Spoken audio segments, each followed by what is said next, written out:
बिस्मिल्लाहिर्रहमानिर्रहीम। अस्सलाम वालेकुम, वेलकम टू माय चैनल। इस किस्म में राहिम अपने मैनेजर से वापसी की टिकट करवाने का कहता है तो एमन पूछती है कि हम वापस जा रहे हैं। तो राहिम कहता है कि सिर्फ मैं वापस जा रहा हूँ और यही रहोगी तुम, और वहाँ तुम्हारी जान को खतरा है और मेरा जाना जरूरी है। तो एमन कहती है कि मैं यहाँ रहूंगी और वो लोग मुझे यहाँ भी तो नुकसान पहुँचा सकते हैं। राहिम सामान पैक करता है और एमन से कहता है कि मैं कुछ घंटों में वापस आ जाऊंगा। तो एमन की तबीयत खराब हो जाती है और राहिम एमन के डॉक्टर से कॉल करके एमन की मेडिसिन के लिए पूछता है। फारूक राहिम को कॉल करके पूछता है कि तुम कब तक आ रहे हो, अली को तुम्हारी जरूरत है। तो राहिम कहता है कि एमन की तबीयत खराब है और मैं यहीं पे रहूंगा एमन के पास, मैं वहाँ पर नहीं आ पाऊंगा।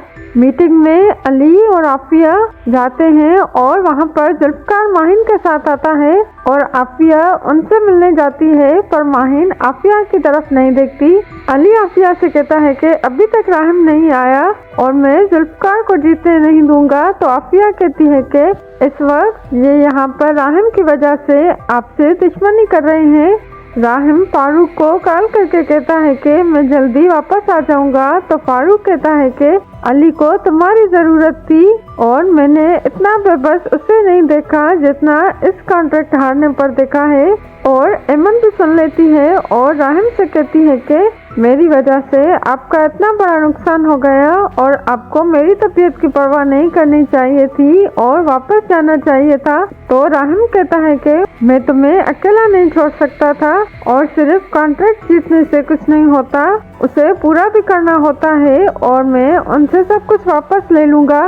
राहिम एमन के साथ घर वापस जाने के लिए एयरपोर्ट की तरफ निकलता है और उनकी गाड़ी का टायर पंचर हो जाता है रास्ते में और वो अपनी गाड़ी से बाहर निकलते हैं। तो अली राहिम को कॉल करता है और राहिम कहता है कि मैं वापस आ रहा हूँ और रास्ते में हूँ और सब कुछ ठीक कर दूंगा। तो अली गुस्से में कहता है कि मुझे तुम्हारी किसी वादे पर यकीन नहीं और अब वापस मत आओ, तुम्हारी यहाँ पर कोई भी जरूरत नहीं। और एमन को कोई गोली मारने वाला होता है तो राहिम उसे देख लेता है और एमन की तरफ आगे जाता है और गोली राहिम को लग जाती है और राहिम को गोली मारने वाले को भी गोली मार देते हैं। राहिम का ड्राइवर वहां से भाग जाता है और एमन अकेली ही रोती हुई एम्बुलेंस को कॉल करती है और राहिम को संभालती है। और अली भी ये सुन लेता है और आफिया को सब बताता है और कहता है कि मैं राहिम के पास जा रहा हूँ, उसे मेरी ज़रूरत है। पुलिस चाय वारदात पर आती है और इन्वेस्टिगेशन करती है। हॉस्पिटल में राहिम का ऑपरेशन होता है और एमन भी वहीं पर होती है और अपने घर कॉल करके राहिम के लिए बताती है। अली और आफिया राहिम के पास पहुंचते हैं और अली राहिम के लिए डॉक्टर से पूछता है और कहता है कि उसे बचा लें, मैं इसके बगैर नहीं रह सकता और कराची जाने के लिए उसका बंदोबस्त करने का कहता है और एमन को दिलासा देता है। और इंस्पेक्टर राहिम के कातिल को पहचानने के लिए अली से कहता है, पर वो कहता है कि इसको हम नहीं जानते। आफिया एमन से कहती है कि ये सब तुम्हारी वजह से हुआ है, तुम जब से हमारी जिंदगी में आई हो सब कुछ खराब हो रहा है।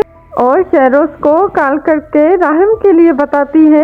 दूसरे सीन में राहिम को कराची हॉस्पिटल में शिफ्ट करते हैं और एमन अपने घर कॉल करके बताती है कि हम कराची में हैं। जुल्फकार के घर में इंटरव्यू होता है और उसका मैनेजर उसे बताता है कि राहिम पर जानलेवा हमला हुआ है और सहाफी भी सुन लेते हैं और माहिन भी ये सुन लेती है और राहिम से मिलने हॉस्पिटल जाने लगती है। तो जुल्फकार उसे रोकने लगता है और माहिन कहती है कि आपने राहिम की जान लेने की कोशिश क्यों की। तो जुल्फकार माहिन की कसम खा के कहता है कि मैं ऐसा तक नहीं जा सकता कि किसी की जान ले लूं और तुम्हें मुझ पर भरोसा नहीं। व्यूअर्स, चांदनी ड्रामा रिव्यू के साथ हमारे दूसरे चैनल्स सीडी और शॉर्ट, चांदनीज इमेजिनेशन, वर्ल्ड फैक्टोलॉजी और चांदनी मार्ट को भी सब्सक्राइब करें। इनकी लिंक्स डिस्क्रिप्शन में दी गई है और ज़्यादा से ज़्यादा शेयर करें।